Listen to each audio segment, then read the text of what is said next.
you been looking at things? Do you have a couple favorite programs where you think savings are? I know Lee Zeldin at EPA saved tens of billions of dollars, been cutting the regulations. You got some other places you think we can make some progress?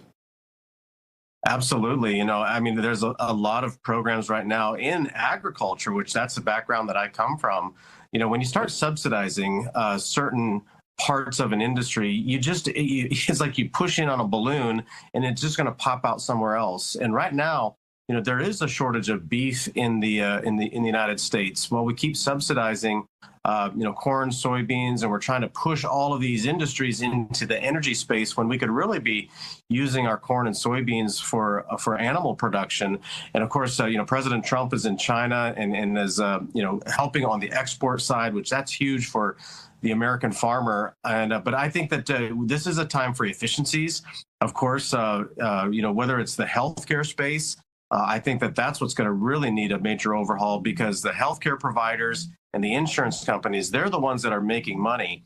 And so to subsidize the premiums isn't going to fix the problem. It's only going to prolong it.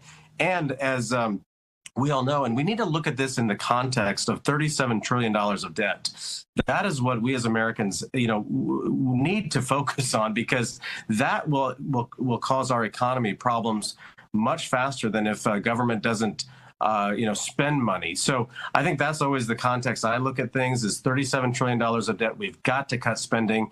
And so whether it's USDA, whether it's, of course, the programs that come through our Medicaid and other the programs, it's the abuse and the fraud that continues to take advantage of these programs that weren't intended for that. As I said earlier, it's a hand up, not a handout.